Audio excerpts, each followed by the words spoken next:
નમસ્કાર વિદ્યાર્થી મિત્રો, એકે એજ્યુકેશનમાં આપનું હાર્દિક સ્વાગત છે। આજે આપણે જોઈશું ધોરણ 5 વિષય અંગ્રેજી। તેનું આપણે આજે ગ્રામર જોવાનું છે અને ગ્રામરમાં જોવાના છે એક્શન વર્ડ એટલે કે ક્રિયાપદો।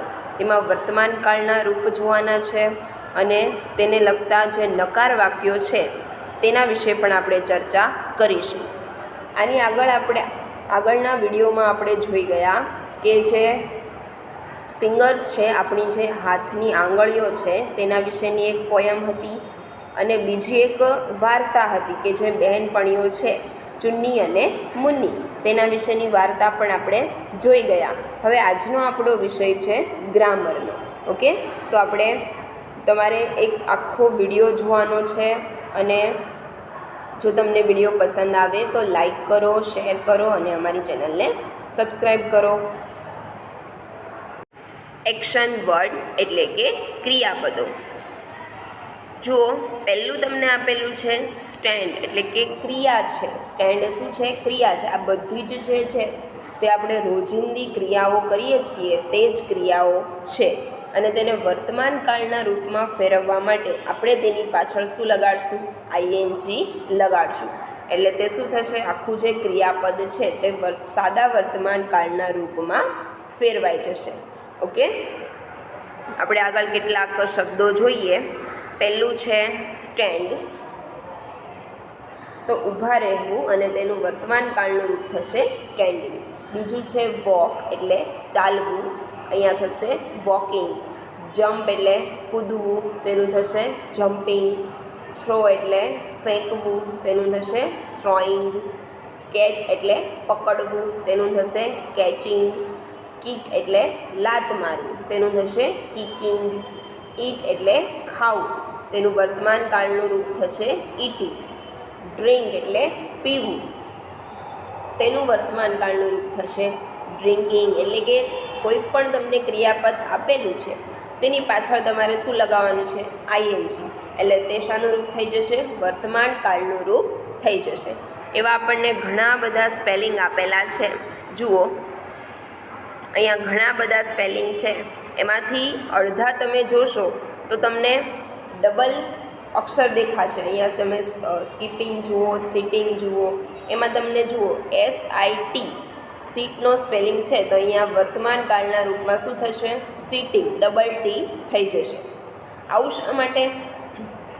તો કે સીટ છે, તમે સ્વર વિશે જાણી ગયા છો કે સ્વર કોને કહેવાય? ઇંગ્લિશના જે 5 સ્વર આવે A, E, I, O અને U, તો જે સીટમાં છેલ્લો અક્ષર છે એની આગળનો અક્ષર જો સ્વર હોય, ઓકે, અહીંયા પણ જુઓ છેલ્લો અક્ષર છે એની આગળનો અક્ષર જો સ્વર હોય તો શું આવશે?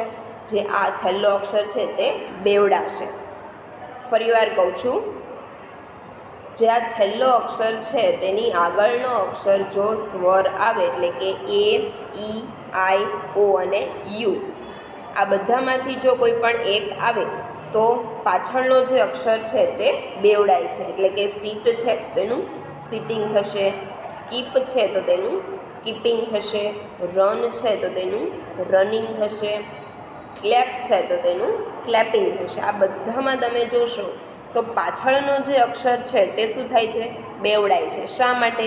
તો કે એની પાછળના અક્ષરની જે આગળનો અક્ષર છે તે સ્વર છે। ઓકે, તમારે સ્વર ખાસ યાદ રાખવાના છે। કયા કયા છે? A, E, I, O અને U, આ 5 ઇંગ્લિશના સ્વર છે, બાકી બધા જ વ્યંજન। ઓકે, આગળ આપણે જોઈએ તો જુઓ, એના પછી જે આપેલું છે ડાન્સ એટલે કે નાચવું, એનું વર્તમાન કાળનું રૂપ થશે ડાન્સિંગ।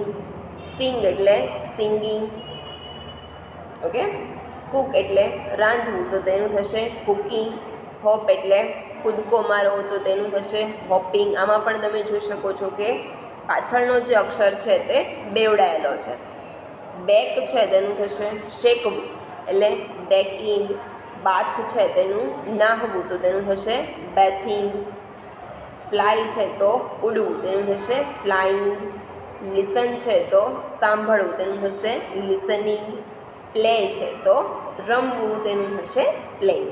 ઓકે, આ બધા જ તમારે વર્તમાન કાળના જે ક્રિયાપદો છે તે તમારે યાદ રાખવાના છે અને આ જે આગળના ક્રિયાપદો છે તે પણ તમારે યાદ રાખવાના છે.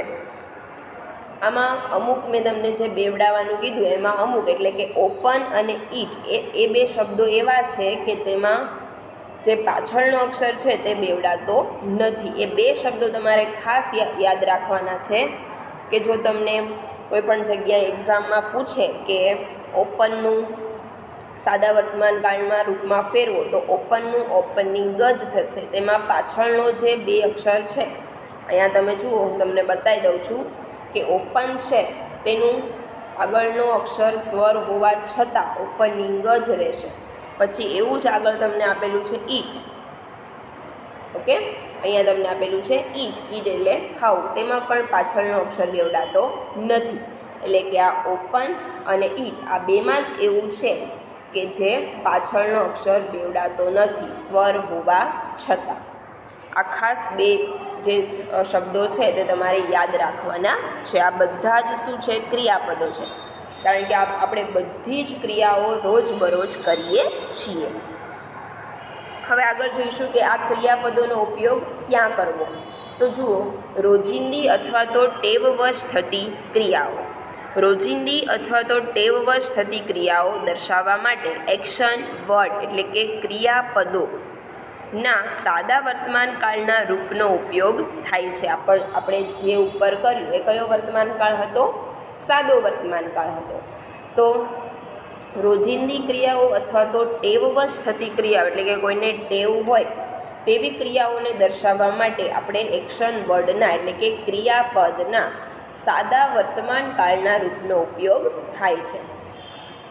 એમાં પણ પાછી શરત છે કે જો આઈ, યુ, વી અને ધે આ ચાર હોય તો એક્શન વર્ડ તેના મૂળ સ્વરૂપમાં જ લખાય છે.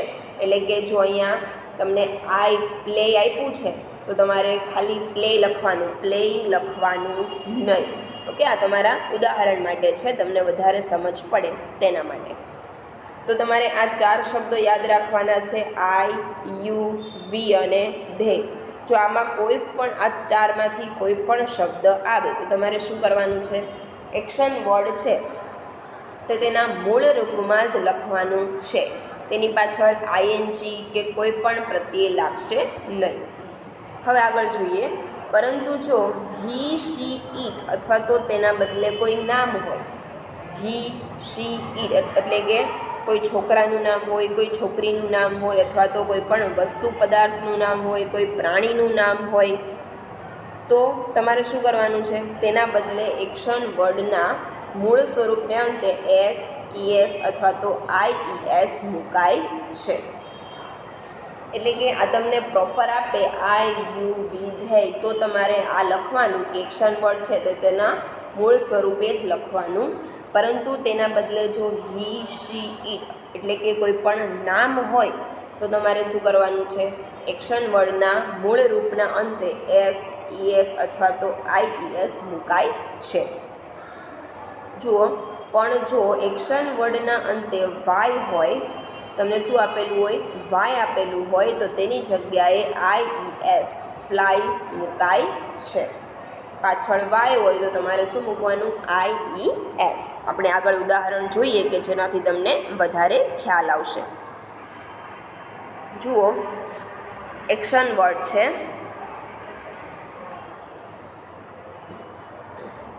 આપણે આગળ જોયું તે આઈ છે, તેની સાથે ક્રિયાપદનું મૂળ રૂપ એટલે કે રીડ, પ્લે, ટીચ, ડ્રીમ. ઓકે, આગળ છે વી છે. વી માટે પણ રીડ, પ્લે, ટીચ, ડ્રીમ. આ ખાલી આ જે ચાર છે તમને ઉદાહરણ માટે આપેલા છે. આના સિવાય કોઈ પણ હોય તો પણ તમારે જે મૂળ રૂપ છે તે જ લખવાનું છે. ઓકે, અહીંયા જુઓ, યુ છે, તેમાં પણ રીડ, પ્લે, ટીચ અને ડ્રિંક. ઓકે, ક્રિયાપદનું જે મૂળ રૂપ છે તે જ તમારે લખવાનું. આઈ, વી, યુ અને ધે આમાં પણ જુઓ જે મૂળ રૂપ છે તે જ તમારે લખવાનું છે. પછી આ 3 છે એટલે કે હી, શી અને ઈટ. તેમાં જુઓ પાછળ એસ લાગેલો છે. Reads, place, teaches, drinks. આ બધામાં તમે જોશો તો પાછળ એસ લાગેલો છે. એટલે તમારે શું યાદ રાખવાનું છે કે જો આઈ, વી, યુ અને ધે આ 4 શબ્દો હોય ત્યારે તમારે ક્રિયાપદનું મૂળ રૂપ લખવાનું. હી, શી અને ઈટ અથવા તો કોઈ પણ પ્રાણી, છોકરો, છોકરી કે કોઈનું નામ હોય તો તમારે ક્રિયાપદના મૂળ રૂપની પાછળ એસ લગાવવાનો થશે. જુઓ વાક્યો પણ તમને આપેલા છે. આઈ પ્લે ક્રિકેટ એટલે કે હું ક્રિકેટ રમું છું. આઈ સાથે શું મૂક્યું તેણે? પ્લે. You play cricket. પછી અહીંયા શી આપેલું છે તો શું આવશે? પ્લેઝ આવશે. વી છે તો પ્લે આવશે. હી છે તો પ્લેઝ આવશે અને ધે છે તો પ્લે આવશે. એકદમ ઇઝી છે. તમારે ખાલી 3 જ યાદ રાખવાનું છે. જુઓ અહીંયા ફરીવાર હું તમને કહું છું કે તમારે 3 વસ્તુ ખાલી યાદ રાખવાની છે કે આઈ, વી, યુ અને ધે હોય તો જે ક્રિયાપદનું મૂળરૂપ છે એટલે કે રીડ, પ્લે, ટીચ, ડ્રિંક તેનું તે જ મૂકી દેવાનું. અને જો તમને હી, શી, ઈટ આમાંથી કોઈ પણ એક વસ્તુ દેખાય અથવા તો કોઈ પણ નામ દેખાય, ધ કેટ છે, ધ રેબિટ છે, એવું કંઈ દેખાય તો તમારે જે ક્રિયાપદ છે એની પાછળ એસ, ઈએસ અથવા તો આઈઈએસ લગાવવું પડે.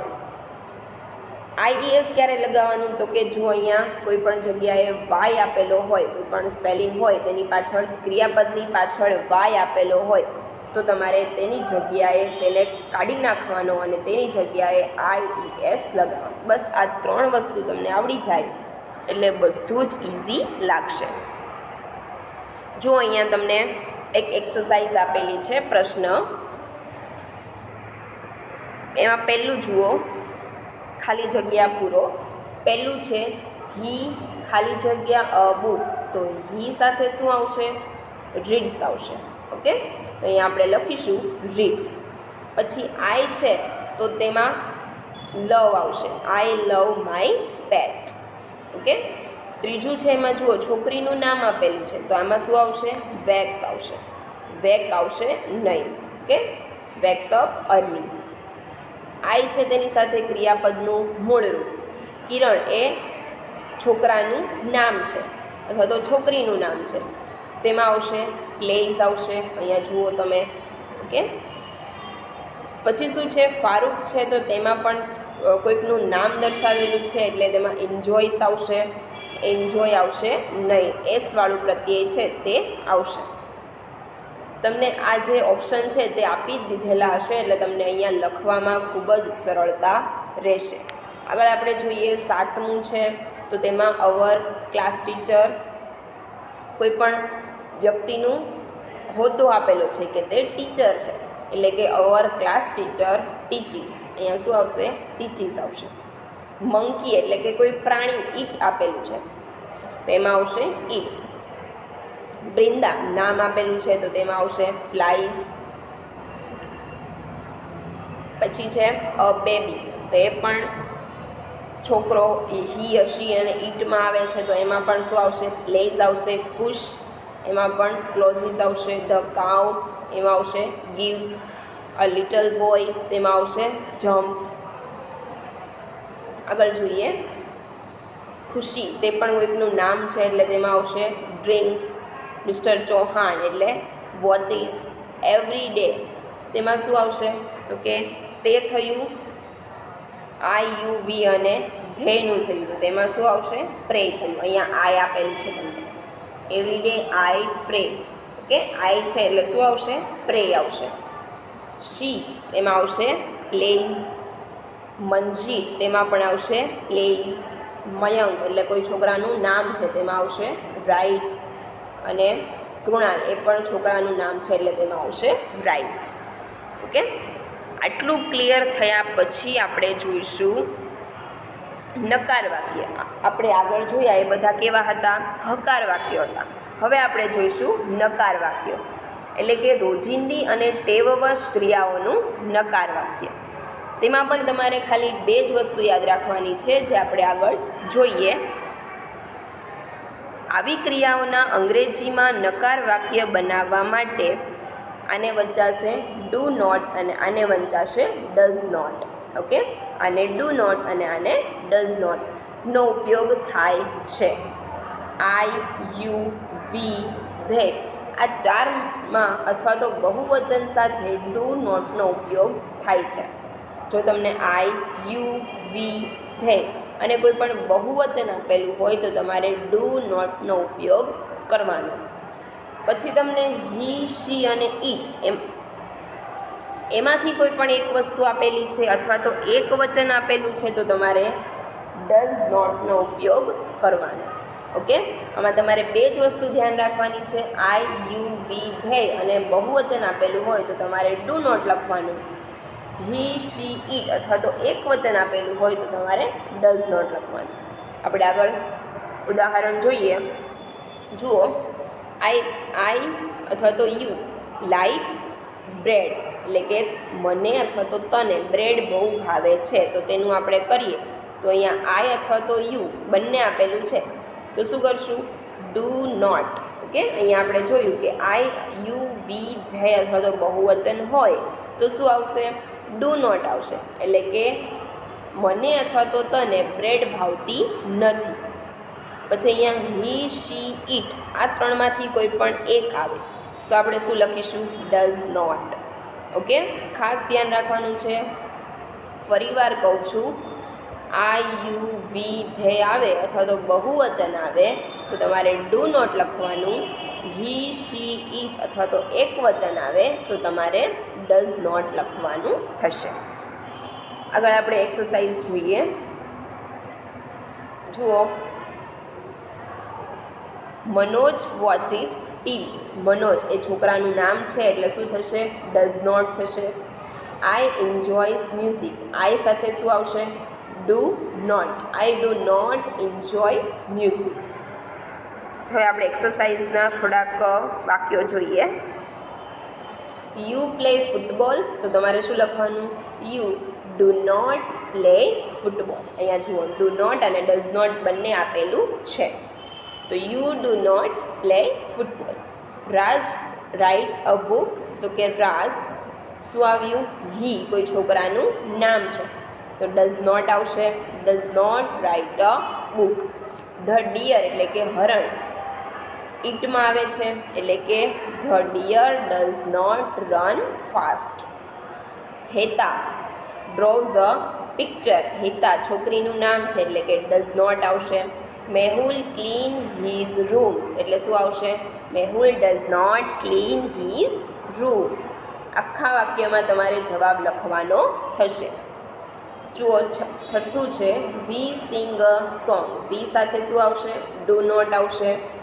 શી ડ્રિંક્સ જ્યુસ. શી સાથે ડઝ નોટ આવશે. She does not drink juice. થોડુંક ઝાખું દેખાય છે પણ આમાં ડ્રિંક જ્યુસ આપેલું છે. He eats bananas. He does not eat bananas. He સાથે શું આવશે? Does not. The cat sits on the chair. The cat does not sit on the chair. You like baseball તો કે યુ સાથે આવશે do not. You do not like baseball.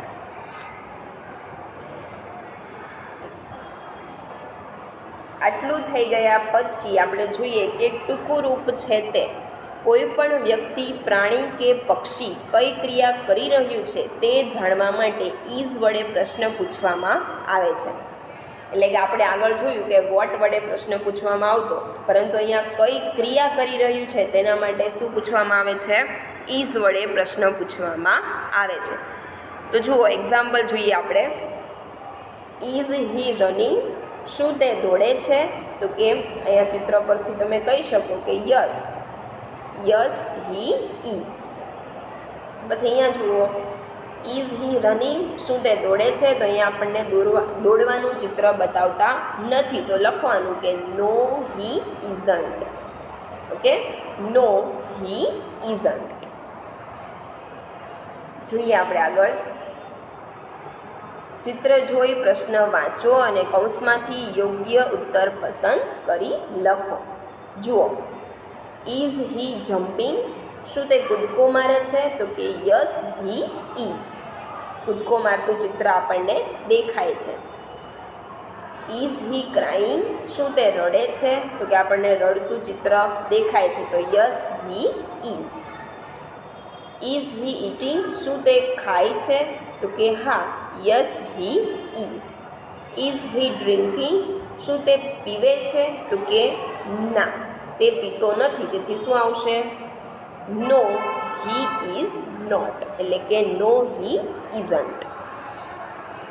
હવે આપણે તમારી દિનચર્યા વિશે માહિતી આપો. એટલે કે આપણે જે દિનચર્યા, આપણી જે આખા દિવસની જે ક્રિયા છે તેના વિશે તો થોડીક માહિતી આપવાની છે. તો આમાં તમારે જે મેં લખ્યું છે એ જ લખવાનું છે. તમે કોઈ બીજી ક્રિયા કરતા હોય અને લખવા માંગતા હોય તો લખી શકો, પરંતુ અહીંયા કૌંસમાં જે શબ્દ આપેલા છે તે જ તમારે લખવાના છે. તેથી તમારે આ શબ્દ જે મેં લખ્યા છે તે જ લખવાના છે. જુઓ, આઈ ગેટ અપ એટ ખાલી જગ્યા o'clock, એટલે કે 6 o'clock. હું 6 વાગ્યે ઉઠું છું. I brush my teeth. હું મારા દાંતને બ્રશ કરું છું. I go for a walk with my father. હું સવારે મારા પપ્પા સાથે ચાલવા જાઉં છું. I take a bath when I am back. હું પાછો ફરી અને તરત નહાવા જાઉં છું. I eat breakfast with milk. હું મારો નાસ્તો દૂધ સાથે લઉં છું. I go to school with my friends ખાલી જગ્યા o'clock, એટલે કે 12 o'clock. આઈ ટેક ખાલી જગ્યા ઇન ધ સ્કૂલ એટ ખાલી જગ્યા o'clock, એટલે કે અહીંયા આવશે લંચ અને આપણી જે બ્રેક છે તે થાય છે 2:30 વાગે, એટલે કે અહીંયા લખવાનું 2:30. I come back from school at ખાલી જગ્યા o'clock, એટલે કે 5 o'clock. આઈ ટેક ખાલી જગ્યા એટ ખાલી જગ્યા o'clock, એમાં શું આવશે? I take dinner. સાંજના ભોજનને કહેવાશે ડિનર અને બપોરના ભોજનને કહેવાશે લંચ. સવારના નાસ્તાને કહેવાશે બ્રેકફાસ્ટ. ઓકે, ડિનર આપણે લઈશું 8 વાગે. I sit and spend some time with my parents. સાંજે તો ટીચર હોય નહીં, એટલે તમારે શું લખવાનું છે અહીંયા? પેરેન્ટ્સ. ઓકે, આટલી ખાલી જગ્યા તમારે જાતે પૂર્ણ કરવાની છે, એટલે કે આમાંથી જોઈ અને તમારી બુકમાં લખવાનું છે.